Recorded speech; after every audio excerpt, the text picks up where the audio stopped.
क्या हो अगर मैं कहूं कि आपके कई डिसीजंस आपके अपने नहीं हैं? वो हाँ जो आपने बोला, वो माफी जो आपने बिना गलती के मांगी, वो रात 2 बजे का ओवरथिंकिंग। क्या हो अगर ये सब किसी और ने ट्रिगर किया हो?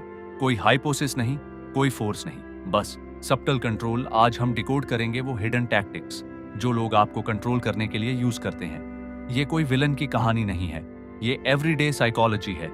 दोस्त, पार्टनर, कॉलीग, कभी कभी आप खुद। कंट्रोल कभी कंट्रोल जैसा दिखता ही नहीं, वो केयर जैसा लगता है, साइलेंस जैसा, या मैं तो बस मजाक कर रहा था जैसा। जब आप पैटर्न समझ जाते हो, गेम बदल जाता है। तो चलिए इसे समझते हैं। Section 1, emotional hooks. तुम बदल गए हो। इतना सब करने के बाद भी ये सिर्फ वर्ड्स नहीं है, ये हैं इमोशनल ट्रिगर्स। ये है गिल्ट ट्रैप। वो सीधे कुछ नहीं मांगते, वो आपको फोर्स नहीं करते, बस आपको ऐसा फील कराते हैं कि आप ऑलरेडी गलत हो। और जैसे ही गिल्ट आता है, आपका बिहेवियर बदल जाता है। आप एक्सप्लेन करते हो, जस्टिफाई करते हो, प्रूव करते हो। बिना उनसे कुछ मांगे ही आप उनके हिसाब से एक्ट करने लगते हो। ये टेक्निक लाउड नहीं होती, ये सटल होती है। इतनी सटल कि आपको पता भी नहीं चलता कि कंट्रोल कब शिफ्ट हो गया। एग्जाम्पल, आपने प्लान कैंसिल किया, वो बोले कोई बात नहीं, लेकिन tone heavy, reply short, energy cold. अब टेक्निकली उन्होंने कुछ गलत नहीं कहा, लेकिन इमोशनली उन्होंने मैसेज क्लियर कर दिया, तुमने मुझे हर्ट किया है। अब आप क्या करते हो? आप वापस जाते हो, एक्स्ट्रा एफर्ट डालते हो और खुद को फिक्स करने लगते हो। ये यहीं खत्म नहीं होता। कभी कभी ये गिल्ट डायरेक्ट नहीं आता, ये आता है कंपैरिजन के रूप में। पहले तुम ऐसे नहीं थे, दूसरे लोग इतना केयर करते हैं। ये स्टेटमेंट्स आपको क्वेश्चन करने पर मजबूर करते हैं, क्या मैं इनफ नहीं हूं? और जैसे ही ये डाउट आता है, आप कंट्रोल खो देते हो। डार्क साइकोलॉजी में इसे कहते हैं इमोशनल कंडीशनिंग। बार बार गिल्ट फील कराकर आपको ट्रेन किया जाता है कि आप ऑटोमेटिकली एडजस्ट करो उनकी एक्सपेक्टेशंस के हिसाब से। धीरे धीरे आप नोटिस भी नहीं करते कि आपने अपने डिसीजन, अपनी प्रायोरिटीज, अपनी आइडेंटिटी सब कॉम्प्रोमाइज कर दी। और सबसे डेंजरस पार्ट, ये हमेशा इंटेंशनल नहीं होता।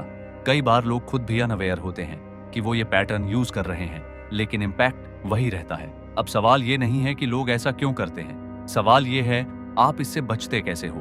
पहला स्टेप, अवेयरनेस। जैसे ही आप गिल्ट को पहचान लेते हो, उसकी पावर आधी हो जाती है। दूसरा, पॉज। हर गिल्ट का जवाब देना जरूरी नहीं। तीसरा, क्लैरिटी। तुम एग्जैक्टली क्या कहना चाहते हो? इनडायरेक्ट सिग्नल्स को डायरेक्ट बना दो। याद रखो, गिल्ट हमेशा रियलिटी नहीं होता। कई बार वो सिर्फ एक फीलिंग होती है जो किसी और ने क्रिएट की होती है।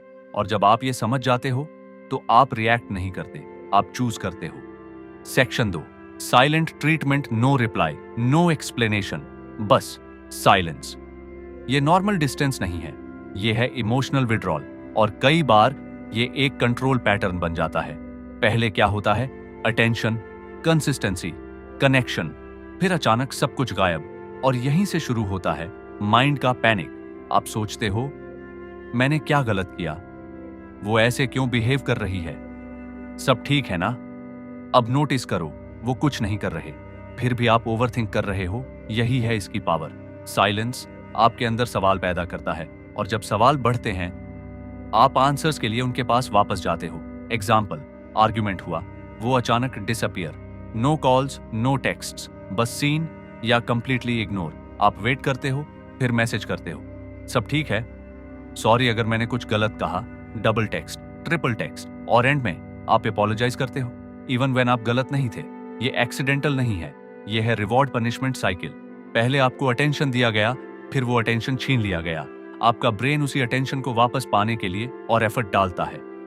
साइकोलॉजी में इसे कहते हैं इंटरमिटेंट रीइंफोर्समेंट। सेम सिस्टम जैसे गैम्बलिंग, कभी रिवॉर्ड, कभी साइलेंस। और यही अनप्रेडिक्टेबिलिटी आपको हुक्ड रखती है। आप श्योर नहीं होते नेक्स्ट क्या होगा, और यही अनसर्टेनिटी अटैचमेंट को और डीप कर देती है। अब सबसे डार्क पार्ट, साइलेंस सिर्फ एब्सेंस नहीं होता, ये एक मैसेज होता है बिना बोले, तुम इंपॉर्टेंट नहीं हो, तुम्हें वेट करना होगा, कंट्रोल मेरे पास है। धीरे धीरे आपकी बिहेवियर बदलने लगती है। आप केयरफुल हो जाते हो, ओवरथिंक करने लगते हो, हर बात मेजर करने लगते हो, ताकि अगली बार साइलेंस ना मिले। और यही पॉइंट है जहां कंट्रोल शिफ्ट हो चुका होता है। लेकिन याद रखो, हर साइलेंस मैनिपुलेशन नहीं होता। कभी कभी लोग स्पेस भी लेते हैं। डिफरेंस क्या है? पैटर्न। अगर साइलेंस बार बार यूज हो रहा है as a response, as a punishment, तो वो पैटर्न है। अब सवाल है इससे बाहर कैसे निकले। 1, पैनिक मत करो, साइलेंस को तुरंत फिल करने की जरूरत नहीं। 2, चेस मत करो, हर बार आप मैसेज करोगे तो पैटर्न स्ट्रांग होगा। 3, ऑब्जर्व करो क्या ये हैबिट है या सिचुएशन। 4, सेल्फ रिस्पेक्ट मेंटेन करो, साइलेंस के बदले डेस्परेशन मत दिखाओ। याद रखो, साइलेंस पावरफुल है, लेकिन तभी तक जब तक आप उसे पावर देते हो। जिस दिन आप कंफर्टेबल हो गए विदाउट इमीडिएट रिप्लाई, उस दिन गेम बदल जाता है। Section 3, mix signals. एक दिन प्यार, फिर दूसरे दिन डिस्टेंस। यही है पुश पुल पैटर्न। कभी आपको करीब खींचना और फिर अचानक दूर कर देना। पहले क्या होता है? अटेंशन, वार्मथ, कनेक्शन, आपको लगता है ये रियल है। फिर reply slow, cold tone, energy change, और आपका माइंड तुरंत सवाल पूछता है अभी क्या बदल गया। यहीं से शुरू होती है कंफ्यूजन, और कंफ्यूजन इन्वेस्टमेंट बढ़ा देता है, क्योंकि क्लैरिटी नहीं है। तो आप क्लैरिटी क्रिएट करने लगते हो। आप ज्यादा टेक्स्ट करते हो, ज्यादा एक्सप्लेन करते हो, ज्यादा एफर्ट डालते हो, ताकि वो पहले जैसा वापस आ जाए। एग्जाम्पल, आज I miss you, long calls, deep talks, कल शॉर्ट रिप्लाईज, सीन, इग्नोर। आप सोचते हो शायद मैंने कुछ गलत किया, और फिर आप फिक्स करने लगते हो इवन व्हेन कुछ टूटा ही नहीं था। ये रैंडम नहीं लगता, लेकिन इफेक्ट वही होता है, अटैचमेंट डीप। क्यों? क्योंकि आपका ब्रेन प्रिडिक्टेबल चीजों से बोर्ड हो जाता है, लेकिन अनप्रिडिक्टेबल रिवॉर्ड्स पर हुक हो जाता है।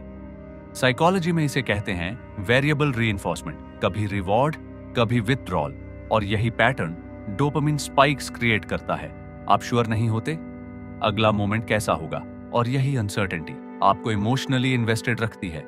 अब डार्क पार्ट, पुश पुल सिर्फ कंफ्यूजन क्रिएट नहीं करता, ये डिपेंडेंस क्रिएट करता है, क्योंकि आप स्लोली उस हाई के आदी हो जाते हो जब वो आपको अटेंशन देते हैं, और जब वो अटेंशन नहीं मिलता तो आप उसे वापस पाने के लिए और ज्यादा कोशिश करते हो। धीरे धीरे आप नोटिस भी नहीं करते कि आप कंट्रोल में नहीं हो, आप रिएक्शन मोड में हो। आपका मूड उनके बिहेवियर पर डिपेंड करने लगता है। आज वो वार्म, आप हैप्पी, कल वो कोल्ड, आप एंग्शियस। लेकिन एक चीज समझो, हर मिक्स्ड सिग्नल मैनिपुलेशन नहीं होता। कभी ये इमोशनल कंफ्यूजन भी हो सकता है, कभी कम्युनिकेशन गैप। लेकिन अगर ये पैटर्न रिपीट हो रहा है, same cycle again and again, तो ये सिग्नल है कुछ स्टेबल नहीं है। अब बाहर कैसे निकलोगे जान लो। 1, पैटर्न पहचानो, सिंगल मोमेंट नहीं, ओवरऑल बिहेवियर देखो। 2, कंसिस्टेंसी डिमांड करो, इनडायरेक्ट सिग्नल्स एक्सेप्ट मत करो। 3, ओवर इन्वेस्ट मत करो, क्लैरिटी से पहले एफर्ट मत बढ़ाओ। 4, इमोशनल बैलेंस रखो, उनके हाइज और लोज आपका स्टेट डिफाइन नहीं करते। याद रखो, अट्रैक्शन कंफ्यूजन से नहीं, कंसिस्टेंसी से ग्रो करती है। जिस दिन आप क्लैरिटी को प्रायोरिटी दे देते हो, उस दिन पुश पुल का गेम खत्म हो जाता है।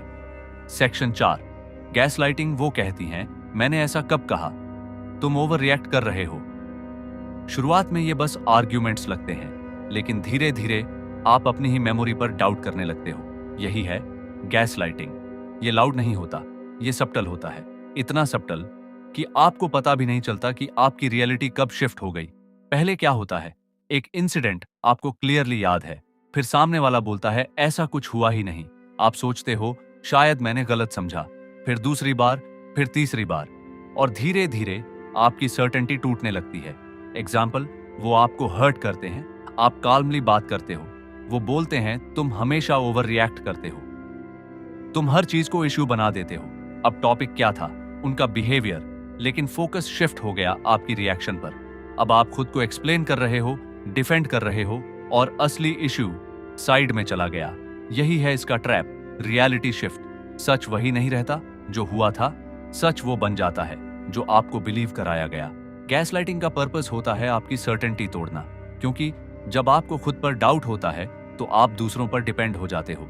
आप पूछते हो तुम बताओ क्या सही है, और उसी मोमेंट कंट्रोल शिफ्ट हो जाता है। धीरे धीरे आप अपने फीलिंग्स पर ट्रस्ट करना छोड़ देते हो। आप हर बात कंफर्म करना चाहते हो, आप हर रिएक्शन से पहले सोचते हो मैं गलत तो नहीं हूं। अब सबसे डेंजरस पार्ट, गैस लाइटिंग सिर्फ वर्ड्स से नहीं होता, ये होता है tone plus Daniel plus repetition से। बार बार डैन करना, बार बार ब्लेम शिफ्ट करना, और इवेंचुअली आप खुद ही बिलीव करने लगते हो कि प्रॉब्लम आप ही हो। और जब आप ये मान लेते हो तो सामने वाले को कुछ करने की जरूरत नहीं पड़ती। आप खुद ही अपने एक्शंस कंट्रोल करने लगते हो। Section 5, urgency pressure. अभी डिसाइड करो, इतना मत सोचो। ये सिर्फ वर्ड्स नहीं है, ये है टाइम प्रेशर। और कई बार ये बन जाता है एक मैनिपुलेशन पैटर्न। जब आपको टाइम नहीं दिया जाता तो आपको क्लैरिटी भी नहीं मिलती, क्योंकि सिंपल रूल है नो टाइम बराबर नो लॉजिक। आपका ब्रेन 2 मोड्स में काम करता है, स्लो थिंकिंग यानी लॉजिक, एनालिसिस, क्लैरिटी, और फास्ट थिंकिंग यानी इमोशन, इम्पल्स, रिएक्शन। और अर्जेंसी क्या करती है, वो आपको स्लो मोड से निकालकर डायरेक्ट फास्ट मोड में पुश कर देती है। एग्जाम्पल, कोई आपसे कहता है अभी आंसर दो। अगर अभी डिसाइड नहीं किया तो मौका चला जाएगा। अब क्या होता है, आप सोचते नहीं, आप रिएक्ट करते हो, और कई बार आप हाँ बोल देते हो सिर्फ उस प्रेशर को खत्म करने के लिए। ये एक्सीडेंटल नहीं लगता, लेकिन इफेक्ट पावरफुल होता है, क्योंकि अर्जेंसी आपके अंदर फियर ट्रिगर करती है। Fear of missing out, fear of losing, fear of rejection. और जब फियर एक्टिवेट होता है तो आपका ब्रेन सेफ डिसीजन नहीं, फास्ट डिसीजन लेता है। डार्क साइकोलॉजी में इसका यूज होता है डिसीजन कंट्रोल करने के लिए। आपको सोचने का टाइम नहीं मिलता ताकि आप सवाल ना पूछ सको। आपको जल्दी में रखा जाता है ताकि आप डाउट ना कर सको। धीरे धीरे आप नोटिस भी नहीं करते कि आप डिसीजंस अपने लॉजिक से नहीं, प्रेशर से ले रहे हो। अब सबसे डेंजरस पार्ट, अर्जेंसी सिर्फ एक्सटर्नल नहीं होती। कभी कभी ये क्रिएट की जाती है टोन से, रेपिटेशन से और इमोशनल प्रेशर से। मैं इंतजार नहीं कर सकता। अगर तुम सीरियस हो तो अभी डिसाइड करो। अब ये सिर्फ डिसीजन नहीं रहा, ये बन गया है इमोशनल टेस्ट। और यहीं आप ट्रैप में फंसते हो, क्योंकि आप प्रूव करना चाहते हो कि आप केयर करते हो, और उसी प्रूव करने के चक्कर में आप गलत डिसीजन ले लेते हो। So how to deal with this one? Pause लो, इमीडिएट आंसर देना जरूरी नहीं। 2, टाइम मांगो, मैं सोच कर बताऊंगा। ये वीकनेस नहीं, क्लैरिटी है। 3, पैटर्न पहचानो, क्या हर बार आपको जल्दी में पुश किया जाता है? 4, इमोशनल प्रेशर इग्नोर करो, डिसीजन फैक्ट से लो, फीलिंग्स से नहीं। याद रखो, जो डिसीजन जल्दी में लिया जाता है वो अक्सर आपके खिलाफ जाता है। जिस दिन आपने प्रेशर में आकर डिसीजन लेना बंद कर दिया, उस दिन कोई भी आपका कंट्रोल नहीं ले सकता। अब असली पावर दूसरों को कंट्रोल करना नहीं, खुद को कंट्रोल करना है। 1, पैटर्न पहचानो, जैसे ही पहचान लिया कंट्रोल हाफ खत्म। 2, पॉज करो, इमीडिएट रिएक्शन मत दो। 3, डायरेक्ट सवाल पूछो, तुम क्या चाहते हो, क्लियरली बताओ। 4, बाउंड्रीज सेट करो, काम टोन, क्लियर लिमिट। 5, कंसिस्टेंट रहो, उनका गेम आपके रिएक्शन पर चलता है। कंट्रोल फोर्स से नहीं आता, वो आता है आपकी रिएक्शन से। जब आप प्रेडिक्टेबल होते हो आप कंट्रोलेबल होते हो, लेकिन जब आप अवेयर हो जाते हो तो गेम खत्म। अब सवाल यह है, क्या आप सच में अपने डिसीजंस ले रहे हो या बस रिएक्ट कर रहे हो? अगर आपने ये पैटर्न्स देखे हैं, कमेंट करो, गेम समझ आ गया। और अगर आप खुद को मास्टर करना चाहते हो तो सब्सक्राइब करो, क्योंकि हम यहाँ डार्क साइकोलॉजी के ऐसी सीक्रेट्स खोलते हैं जो कोई और नहीं बताता।